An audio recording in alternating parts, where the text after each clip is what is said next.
Esto es América Noticias. Y atención a lo que está pasando en el mundo.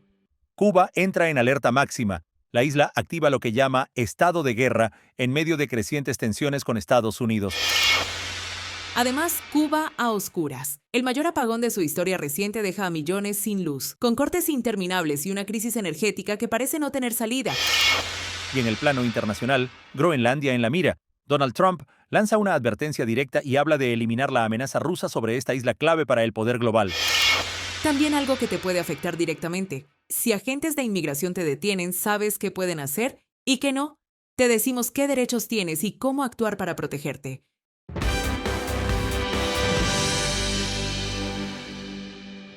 Cuba activa el estado de guerra. Este sábado se reunió el Consejo de Defensa Nacional para analizar y aprobar los planes y medidas del paso al estado de guerra como parte de la preparación del país bajo la concepción estratégica de la guerra de todo el pueblo. El general de ejército Raúl Castro Ruz se mantuvo al tanto del desarrollo de la actividad, la que calificó como una buena y eficiente reunión.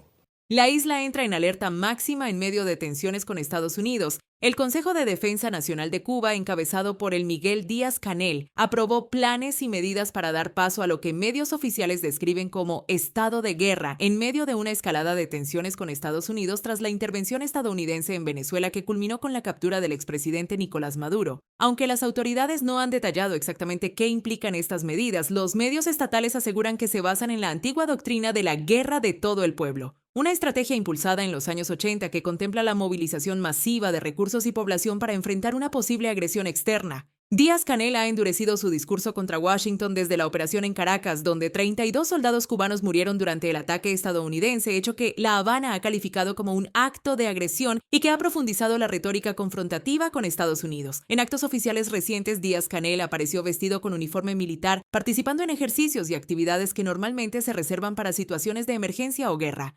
En uno de esos eventos afirmó que no hay rendición ni claudicación posible y que su gobierno no está dispuesto a hacer concesiones políticas ante cualquier presión externa. Aquí estamos, no uno, sino de millones de continuadores de la obra de Fidel, de Raúl y de su heroica generación.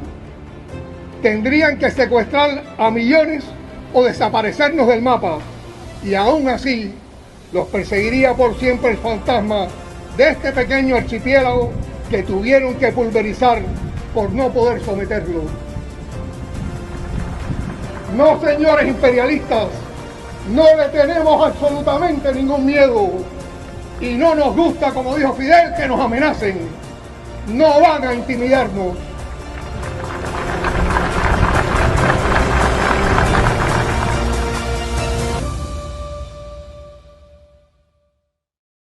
Estos anuncios se producen en un contexto de crecientes tensiones regionales tras el ataque en Venezuela, en el que Estados Unidos detuvo al líder chavista y ha modificado sus relaciones estratégicas en la región. El régimen cubano ha reforzado su enfrentamiento verbal con Washington, prometiendo resistencia y defensa de su soberanía. Para la población cubana, la activación de este estado de guerra no viene acompañada de instrucciones claras sobre qué cambios concretos se implementarán ni cómo afectará la vida cotidiana. Expertos y analistas señalan que términos como guerra de todo el pueblo evocan una movilización general que podría implicar desde ejercicios militares hasta restricciones adicionales para la sociedad civil. La economía cubana ya estaba bajo enorme presión, con una crisis que incluye apagones frecuentes, escasez de combustible, falta de recursos básicos y una dependencia profunda del petróleo y el apoyo venezolano ahora seriamente debilitado. En medio de este panorama, la declaración de estado de guerra no solo es un símbolo político fuerte, sino también un indicio de cuán graves son las preocupaciones del gobierno ante posibles escenarios de confrontación externa. El pueblo cubano, mientras tanto, observa con incertidumbre cómo estas decisiones podrían traducirse en cambios concretos en su día a día. Les mantendremos informados. Síganos en América Noticias. Soy Leticia Grau. El mayor apagón de la historia reciente deja sin luz a gran parte de la isla entre apagones prolongados y crisis energética sin solución a la vista. Según la estatal Unión Eléctrica, este lunes más del 58% del país quedará sin electricidad al mismo tiempo durante las horas de mayor demanda, un impacto sin precedentes que refleja una crisis estructural en el sistema energético cubano. La estatal Unión Eléctrica explica que 7 de las 16 unidades termoeléctricas están fuera de servicio por averías y otras decenas de motores y generadores no funcionan por falta de combustible o lubricantes. Esto empeora la capacidad de generar energía y obliga a cortes controlados para evitar un colapso total del sistema. En los últimos meses, la crisis eléctrica en Cuba no ha dado tregua. Blackouts de larga duración ya han afectado a La Habana y otras provincias debido a un déficit crónico de generación que en varias jornadas recientes, la falta de combustibles importados y averías constantes en plantas antiguas han agravado un problema que viene de años atrás. ¿Cómo golpea esto al pueblo cubano? La crisis eléctrica no es solo un problema técnico, es un golpe diario a la vida de millones de personas. Familias enteras pasan noches a oscuras, sin ventiladores, sin refrigeración para los alimentos y sin poder dormir por el calor sofocante. Madres no pueden cocinar, niños hacen tareas con velas y ancianos quedan atrapados en edificios sin ascensores ni atención médica adecuada. Pequeños negocios y cuentapropistas ven cómo se les va el sustento, perdiendo comida, clientes y dinero cada vez que la luz se va por horas. Sin electricidad no hay internet, ni señal, ni comunicación, dejando a la gente aislada, sin información y con una sensación creciente de abandono y desesperación. En las calles, el malestar se siente, la paciencia se agota y el cansancio del pueblo es cada vez más evidente. Expertos independientes dicen que la crisis energética es el resultado de décadas de desinversión en la infraestructura, falta de piezas de repuesto, problemas de mantenimiento y la caída de los suministros de petróleo barato desde Venezuela. Sin una reforma profunda o llegada de inversiones para modernizar el sistema, los apagones podrían volverse cada vez más frecuentes y prolongados. Además, la situación política y económica de Cuba, incluyendo tensiones con Estados Unidos y cambios en el suministro energético regional, aumenta la incertidumbre. Miguel Díaz-Canel negó conversaciones con Estados Unidos, tras advertencias de Trump insistiendo en que cualquier diálogo debe respetar la soberanía, pero sin ofrecer soluciones claras a la crisis interna. La vida diaria en Cuba está marcada por la falta de electricidad en un país donde los apagones ya son parte de la rutina. Con más de la mitad del territorio sin luz simultáneamente, la crisis energética se ha convertido en una bomba social y económica que presiona a una población exhausta y a un gobierno sin respuestas inmediatas. Estaremos al tanto de cómo transcurre la situación en la isla, informó Camilo Lavastilla para América Noticias.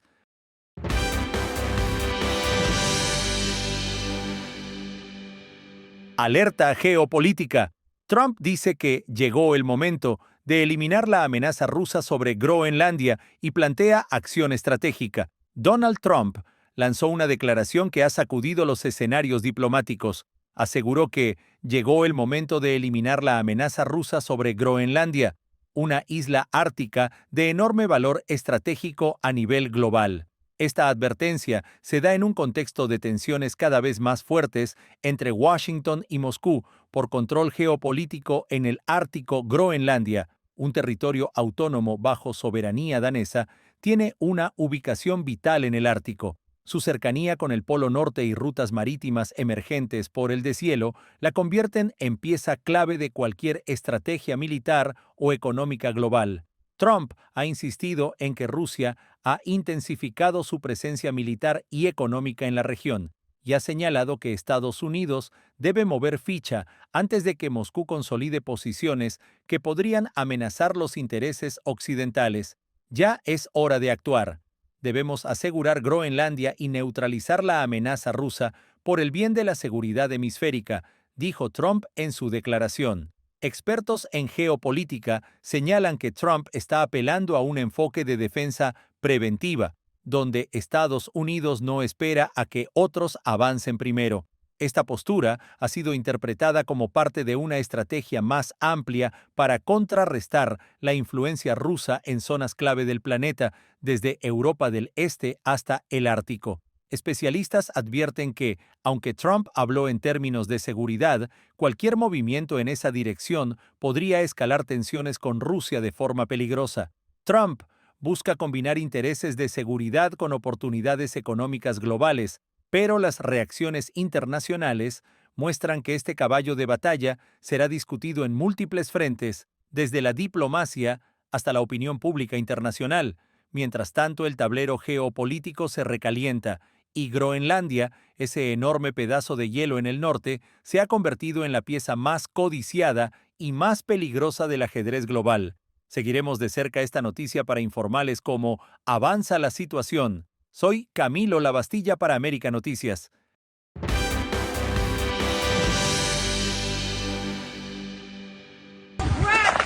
Documentation. I do have my documentation. Can you present it to me, Why are please? you asking me for my paperwork? Because of your accent. I still, you have an accent too. Where were you born, sir? Where were you born at? Put your hands behind your back.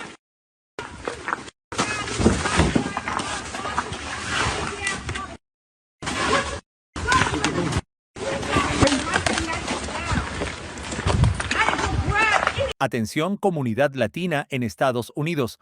En medio de operativos, controles y mucha confusión, surge una pregunta clave. ¿Pueden los agentes federales exigirle a una persona que pruebe su ciudadanía? ¿Qué pasa si no llevas documentos? ¿Cuáles son tus derechos y qué debes hacer para protegerte? Hoy hablamos con una abogada de inmigración, quien nos explica qué pueden y qué no pueden hacer las autoridades y cómo actuar ante una intervención sin ponerse en riesgo. La pregunta de que si pueden los agentes federales decirle a una persona que tiene que demostrar la ciudadanía, por supuesto. Los agentes federales de inmigración tienen la autoridad para preguntar cuál es tu estatus legal y que lo demuestres de una manera lógica, ya sea con tu pasaporte, con tu tarjeta de pasaporte, con alguna copia del documento, de manera que ellos puedan aclarar cuál es el estatus legal tuyo. Si no llevas tus documentos, pues te pudieran detener hasta que ellos aclaren cuál es tu estatus legal. Lamentablemente esto es algo que estamos viendo más recurrentemente. No debería estar ocurriendo de esta manera, ¿verdad? Porque si uno es ciudadano o residente de los Estados Unidos, tendría que tener la tranquilidad de que, bueno, estoy en mi país, estoy viviendo donde yo pago mis impuestos, donde yo tengo una vida cotidiana. Pero bajo el clima migratorio que estamos experimentando, tenemos que entender que si usted no lleva sus documentos y los oficiales de inmigración tienen causa probable de que usted no tiene un estatus legal en los Estados Unidos, entonces a usted lo pudieran detener. ¿Cuáles son tus derechos y qué puedes hacer? Bueno, lo primero es ten copia de tus documentos. Si tienes residencia, tú tienes que tener esa residencia contigo en todo momento. Si eres ciudadano de los Estados Unidos, ten documentos que comprueben tu ciudadanía. Si no tienes un estatus legal, pero tienes un estatus pendiente, lleva copia de los recibos y qué es lo que has hecho para legalizarte dentro de los Estados Unidos, cuál será tu próxima corte y qué documentos debes llevar a mano, tu permiso de trabajo, tu licencia de conducción. Si tienes un encuentro con ICE, yo siempre le digo a las personas, no se pongan a la defensiva, no traten de huir. Esto lo único que va a hacer es agravar más la situación. Respondan las preguntas. Si llegan a su casa, ustedes no tienen que abrirle la puerta si no tienen una orden judicial firmada por un juez que diga y que avale que ellos tienen el derecho para poder entrar a su casa. Así que ojo con esto, si se encuentra en un lugar público, no se resista a un arresto, hable claro, mantenga la calma, mantenga un tono calmado. No trate de subir el tono de la situación porque obviamente esto puede agravar el momento, ¿verdad? Y que usted termine detenido por inmigración.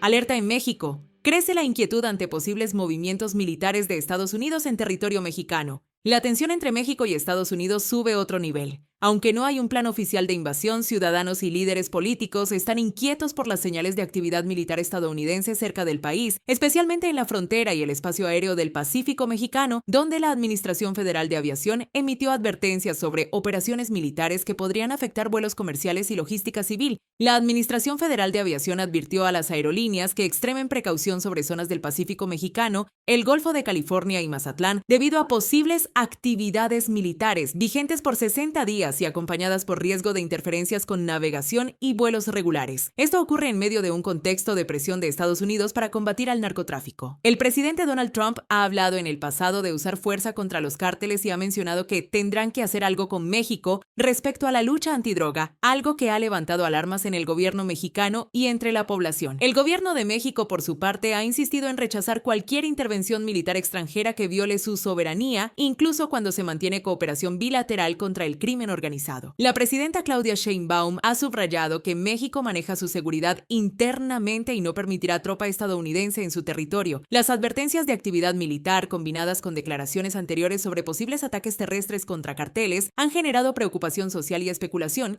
Muchos ciudadanos ven estas señales como un potencial preludio de una acción directa de Estados Unidos, aunque hasta ahora son solo advertencias y movimientos preventivos. La comunidad mexicana vive días de incertidumbre. Alertas aéreas, posibles operaciones militares y tensiones por la guerra contra los cárteles han elevado el temor de que una acción bélica o incursión no convencional esté más cerca de lo que se pensaba, aunque no exista una confirmación oficial de invasión. Seguiremos de cerca esta noticia, informó Leticia Grao para América Noticias. Un proyecto de ley en el Senado busca impedir que cómplices de dictaduras entren a los Estados Unidos.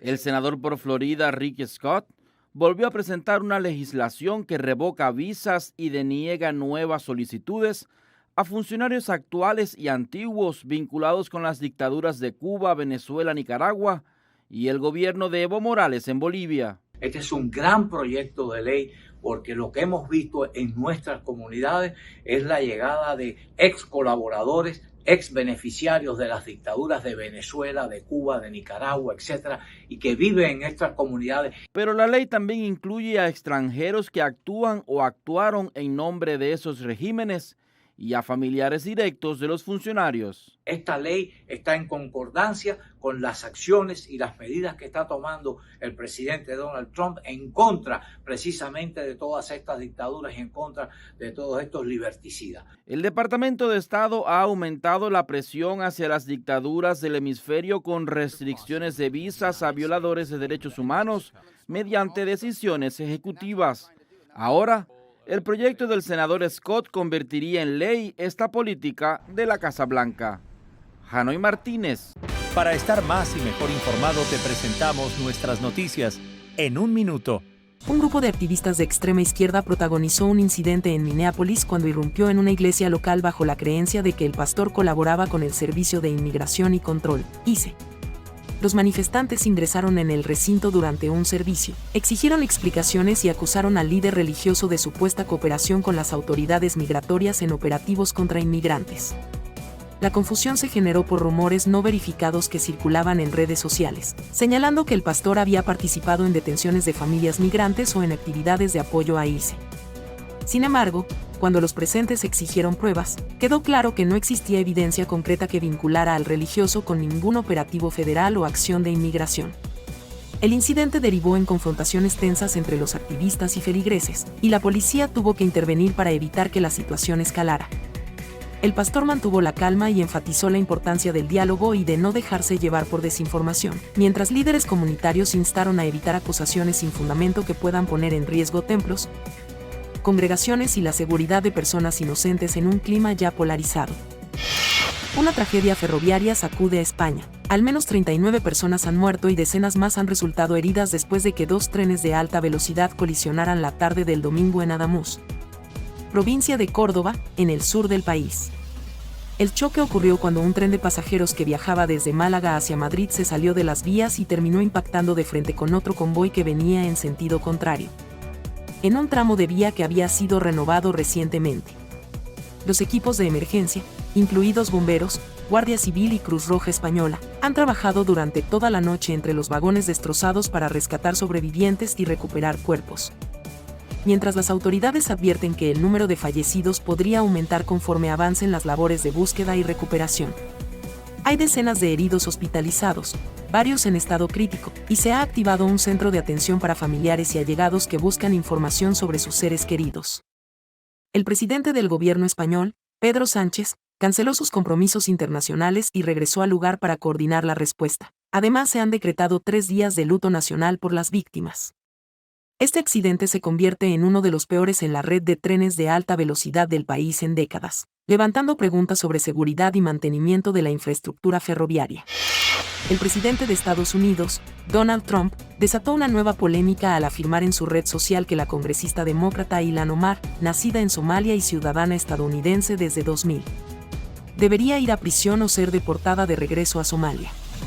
En sus mensajes, Trump acusó a Omar de estar implicada en encubrimientos relacionados con un supuesto fraude en Minnesota y la calificó de falsa congresista que odia a Estados Unidos, aunque no hay cargos penales formales en su contra por esos hechos.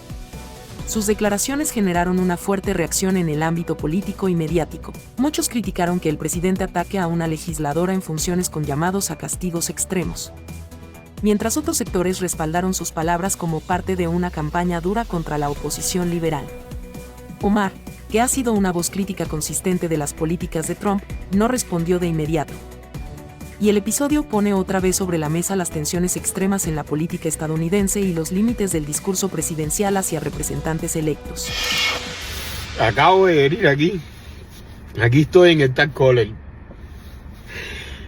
¿Para qué? Para poner mi dirección nueva de mi casa, que me la compré con mucho sacrificio. Yo y mi esposa nos la compramos. Para poner la dirección de mi casa. ¿Me entiendes? Que la estoy pagando miles de dólares. ¿Me entiendes? Y cuando llego aquí al Tax College, me dicen que voy a perder la siguiente, que me tienen que quitar la siguiente. ¡Qué mal! ¡Qué mal! ¿Tú sabes por qué? Porque ¿qué me hace diferente a otros? ¿Qué me hace diferente a otros? Un puto plástico. Llevo 4 años en este país luchando, cojones, como un animal. Trabajando como un animal. Siendo una persona honesta. Siendo responsable en todos los sentidos de la palabra. Con las leyes del país, con mi trabajo, con todo. Y ahora me van a decir que me van a quitar algo que me costó miles de dólares. Sacrificio y sudor. ¡No jodan! Los seres humanos somos gobernados por hombres, disculpen, por hombres.